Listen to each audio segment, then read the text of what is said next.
स्वामी विवेकानंद वेदांत के विख्यात और प्रभावशाली आध्यात्मिक गुरु थे। उन्होंने अमेरिका स्थित शिकागो में सन 1893 में आयोजित विश्व धर्म महासभा में भारत की ओर से सनातन धर्म का प्रतिनिधित्व किया था।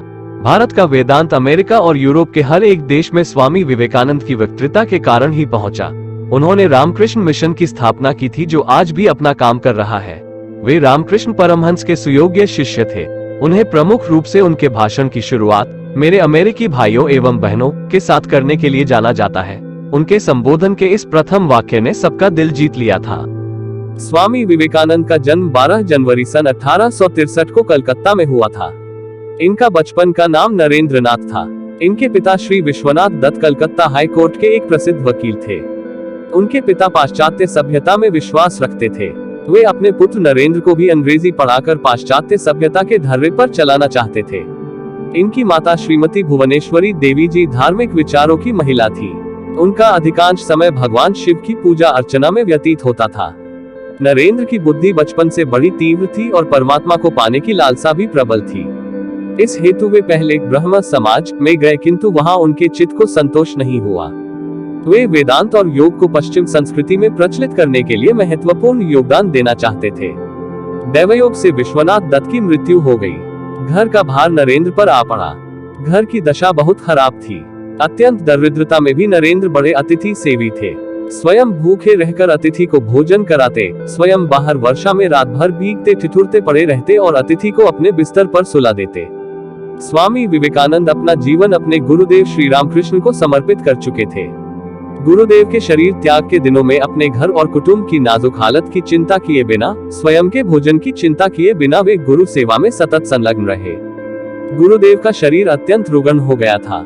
विवेकानंद बड़े स्वप्न दृष्टा थे। उन्होंने एक नए समाज की कल्पना की थी, ऐसा समाज जिसमें धर्म या जाति के आधार पर मनुष्य में कोई भेद नहीं रहे। उन्होंने वेदांत के सिद्धांतों को इसी रूप में रखा। अध्यात्मवाद बनाम भौतिकवाद के विवाद में पड़े बिना भी यह कहा जा सकता है कि समता के सिद्धांत की जो आधार विवेकानंद ने दिया, उससे सबल बौद्धिक आधार शायद ही ढूंढा जा सके। विवेकानंद को युवकों से बड़ी आशाएं थी। आज के युवकों के लिए ही इस ओजस्वी सन्यासी का ये जीवन वृत्त लेखक उनके समकालीन समाज एवं ऐतिहासिक पृष्ठभूमि के संदर्भ में उपस्थित करने का प्रयत्न किया है। ये भी प्रयास रहा है कि इसमें विवेकानंद के सामाजिक दर्शन एवं उनके मानवीय रूप का पूरा प्रकाश पड़े। आइए जानते हैं स्वामी विवेकानंद जी के अनमोल विचार। मन की एकाग्रता ही समग्र ज्ञान है। बल ही जीवन है और दुर्बलता मृत्यु। मौन क्रोध की सर्वोत्तम चिकित्सा है। दिल और दिमाग के टकराव में दिल की सुनो। खुद को कमजोर समझना सबसे बड़ा पाप है। चिंतन करो, चिंता नहीं, नए विचारों को जन्म दो। ज्ञान का प्रकाश सभी अंधेरों को खत्म कर देता है। भय और अपूर्ण वासना ही समस्त दुखों का मूल है। शिक्षा व्यक्ति में अंतर्निहित पूर्णता की अभिव्यक्ति है। वह नास्तिक है जो अपने आप में विश्वास नहीं रखता। जितना बड़ा संघर्ष होगा, जीत उतनी ही शानदार होगी। सत्य को स्वीकार करना जीवन का सबसे बड़ा पुरुषार्थ है। समस्त प्रकृति आत्मा के लिए है, आत्मा प्रकृति के लिए नहीं। पवित्रता, धैर्य और उद्यम, ये तीनों गुण मैं एक साथ चाहता हूं। आकांक्षा, अज्ञानता और असमानता, ये बंधन की त्रिमूर्तियां हैं। हम जो बोते हैं वो काटते हैं। हम स्वयं अपने भाग्य के निर्माता हैं। मेहनत से जीवन की हर मुश्किल से बाहर निकला जा सकता है। हिंदू संस्कृति आध्यात्मिकता की अमर आधारशिला पर स्थित है। ज्ञान स्वयं में वर्तमान है, मनुष्य केवल उसका आविष्कार करता है। अगर स्वाद की इंद्रिय को ढील दी तो सभी इंद्रियां बेलगाम दौड़ेगी। जिसके साथ श्रेष्ठ विचार रहते हैं वह कभी भी अकेला नहीं रह सकता। मध्य युग में चोर डाकू अधिक थे, अब छल कपट करने वाले अधिक है। उस ज्ञान उपार्जन का कोई लाभ नहीं जिसमें समाज का कल्याण न हो। अनुभव ही आपका सर्वोत्तम शिक्षक है। जब तक जीवन है सीखते रहो। जब तक जीना तब तक सीखना, अनुभव ही जगत में सर्वश्रेष्ठ शिक्षक है। उठो, जागो और जब तक लक्ष्य की प्राप्ति ना हो जाए तब तक मत रुको। वो मजबूत आदमी है जो कहता है कि मैं अपनी किस्मत स्वयं बनाऊंगा। जीवन का रहस्य केवल आनंद नहीं बल्कि अनुभव के माध्यम से सीखना है। संभव की सीमा जानने का एक ही तरीका है, असंभव से भी आगे निकल जाना। जो अग्नि हमें गर्मी देती है, हमें नष्ट भी कर सकती है। यह अग्नि का दोष नहीं है। सच को कहने के हजारों तरीके हो सकते हैं और फिर भी सच तो वही रहता है। हर काम को 3 अवस्थाओं से गुजरना होता है, उपहास, विरोध और स्वीकृति। वह आदमी अमृतत्व तक पहुंच गया है जो किसी भी चीज से विचलित नहीं होता है। दुनिया एक महान व्यायामशाला है जहां हम खुद को मजबूत बनाने के लिए आते हैं। शिक्षा का अर्थ है उस पूर्णता को व्यक्त करना जो सब मनुष्यों में पहले से विद्यमान है। जीवन में संबंध होना बहुत जरूरी है, पर उससे भी जरूरी है उन संबंधों में जीवन होना। जब तक आप खुद पर विश्वास नहीं करते तब तक आप ईश्वर पर विश्वास नहीं कर सकते। मस्तिष्क की शक्तियां सूर्य की किरणों के समान हैं। जब वो केंद्रित होती हैं, चमक उठती है। संगति आपको ऊंचा उठा भी सकती है और यह आपकी ऊंचाई को खत्म भी कर सकती है। एक पुस्तकालय महान व्यायामशाला है जहां हम अपने मन को मजबूत बनाने के लिए जाते हैं। शक्ति जीवन है, निर्बलता मृत्यु है। विस्तार जीवन है, संकुचन मृत्यु है। प्रेम जीवन है, द्वेष मृत्यु है। पवित्रता, धैर्य और दृढ़ता ये तीनों सफलता के लिए आवश्यक है, लेकिन इन सबसे ऊपर प्यार है।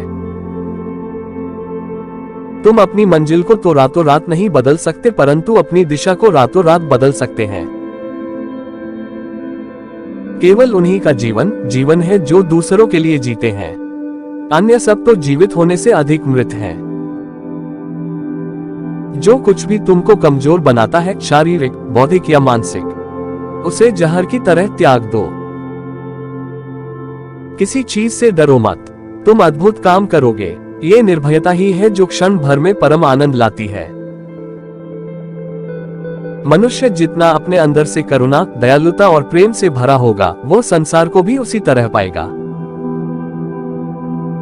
यदि परिस्थितियों पर आपकी मजबूत पकड़ है तो जहर उगलने वाला भी आपका कुछ नहीं बिगाड़ सकता। हमें हमारे विचार ही बनाते हैं, इसलिए शब्दों पर नहीं अपनी सोच पर ध्यान दें। विचार हमेशा जिंदा रहते हैं। दिन रात अपने मस्तिष्क को उच्च कोटि के विचारों से भरो। जो फल प्राप्त होगा वह निश्चित ही अनोखा होगा। इच्छा का समुद्र हमेशा अतृप्त रहता है।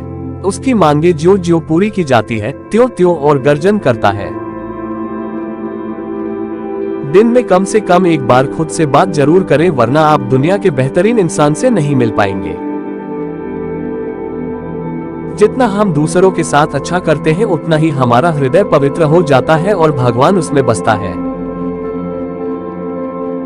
हम भगवान को खोजने कहां जा सकते हैं अगर उनको अपने दिल और हर एक जीवित प्राणी में नहीं देख सकते।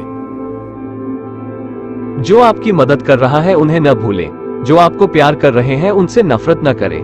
जो आप पर विश्वास कर रहे हैं उन्हें धोखा ना दें। किसी दिन जब आपके सामने कोई समस्या ना आए, आप सुनिश्चित हो सकते हैं कि आप गलत मार्ग पर चल रहे हैं। जिसने भी किसी का साथ ढूंढा, समझ लो उससे सफलता पीछे छूट गई, क्योंकि भीड़ कभी शिखर पर नहीं पहुंचती। एक समय में एक काम करो और ऐसा करते समय अपनी पूरी आत्मा उसमें डाल दो और बाकी सब कुछ भूल जाओ। जो सत्य है उसे साहसपूर्वक निर्भीक होकर लोगों से कहो। उससे किसी को कष्ट होता है या नहीं, इस पर ध्यान मत दो। कुछ मत पूछो, बदले में कुछ मत मांगो। जो देना है वो दो, वो तुम तक वापस आएगा, परंतु उसके बारे में अभी मत सोचो। जीने के साथ लगातार सीखते भी जाना चाहिए। इस भरोसे पर नहीं रहना चाहिए कि उम्र अपने साथ बुद्धि भी लेकर आएगी।